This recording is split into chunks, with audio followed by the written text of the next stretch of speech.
confesarles a ustedes que estar frente a frente en el programa con un personaje que para mí es entrañable resulta bastante complicado. Porque finalmente entrevistar a personas a las cuales uno investiga para poderlas entrevistar cabalmente, para poder llevar un poco de su verdad hasta ustedes, es una cosa. Pero entrevistar a personas que están un poco metidas dentro de la vida de uno, de su presente, de su pasado, Dios quiera que de su futuro, pues esas ya son palabras mayores. Gonzalo Mayarino es para mí un viejo amigo, un hermano, un ser con el que tenemos grandes afinidades intelectuales, selectivas, espirituales. Y es decir, como él mismo nos contaba, o nos escribía en la dedicatoria que nos hizo de su libro, realmente nosotros estábamos tan pendientes de su libro, o tan metidos en él como podía estar él y su mujer. Cuando apareció 8-2000, año 2000, Romance en la narcoguerra, pues abrimos sus páginas despacio, yo creo que con el mismo pudor con que las abrió él mismo cuando salió la edición. Sin embargo, nos ocurrió lo mismo que les puede pasar a muchísimos de ustedes si ya lo han leído, o a muchos más de los que seguramente lo van a leer. Y es que fuimos descubriendo una serie de cosas que no esperábamos. Se nos fueron presentando una serie de interrogantes que son más o menos los que yo trato de develar en la entrevista de hoy. Seguramente muchos de ustedes conocen a Gonzalo Mayarino por su diario menester de periodista. Las columnas las leemos permanentemente, su ventana es algo que nos llega todas las semanas, y también sus comentarios en la radio. Él ha dejado detrás toda una historia, la historia de todo lo que ha hecho, vagabundeando desde el teatro hasta la publicidad, pero siempre sin dejar de escribir, porque lo que es ante todo es un escritor nato. Realmente en esa familia Mayarino suya, que es una familia de intelectuales, una familia que en el fondo todos son poetas, usted ha sido el escritor de verdad, Gonzalo. Tal vez sí. Tal vez sí, no, sí. Tal vez sí. No, bueno, porque todo el mundo, mi padre hizo algún trabajo literario en el teatro, sí. Era su enorme afición, sí. Y nunca fue profesional, pero escribió, fue dramaturgo aficionado y dejó una serie de cosas.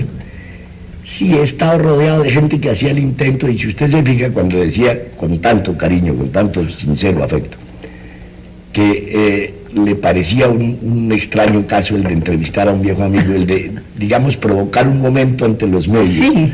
Con una persona que ha estado tan cerca de ustedes toda su vida. También yo soy un poco un caso literario tardío, tuve que aguardar mucho para poder escribir, y usted hacía referencia a mis notas de Ventana al Mundo. Son esas notas, el ejercicio de 20 años de esas notas, lo que me fue llevando poco a poco a escribir. Y cuando de una extraña manera la vida me permitió no sentirme cargado de responsabilidades, he tenido 5 hijos que ya se educaron, muchos se casaron, salieron de las universidades, y yo consideré, llegado el momento de seguir la vieja llamada, me las arreglé en una forma práctica, un poco precaria, pero usted sabe que poca falta nos hace el dinero a los mayarinos. Para nada, a ninguno. Para vivir de escribir, y me he dedicado ya plenamente a escribir. Produje hace unos 4 o 5 años este libro de relatos que se llamaba Mafla, Historias de caleños y bogotanos, sí. Y me impliqué en esta novela que ha tomado 2 años de mi vida. Durante el mismo tiempo produje este libro que salió el año pasado, sí, esta historia del gimnasio moderno que el colegio me encargó y que el colegio editó prácticamente. Sí. Pero bueno, estamos en todo esto, y todo esto es un poco Bogotá. Porque el gimnasio es Bogotá, sí. Porque las crónicas de los bogotanos y caleños era Bogotá, y porque finalmente, año 2000 y el romance de la narcoguerra es Bogotá. Pero ya este es un Bogotá distinto. Yo me pregunto cómo usted, hace 2 años, cuando estábamos exactamente, bueno, tendríamos que decir, si decimos la verdad, decimos que estamos en las mismas en que estamos ahora, pero tenemos que decir que estaba todo un poco peor. Usted se sentó a escribir sobre el año 2001. Una persona que, como usted, ha estado escribiendo la historia del país, porque para el periódico que usted escribe, a usted le encargaron algo muy importante que no ha mencionado, que es escribir una historia de Colombia, porque lo que usted hizo fue una historia de Colombia en 100 años. Sí, en realidad 100 años del Espectador era una crónica histórica que presupuso mucha investigación. Lógicamente, entonces usted se dobló de historiador. De cronista, por supuesto, ha estado siempre, pero esta vez fue de historiador y de investigador. Se metió en la historia, se metió en ese mundo, y resulta que de pronto, de un salto, se coloca de futurista. ¿Cómo es esto? Voy a dar la explicación porque es humana y es sencilla como todo.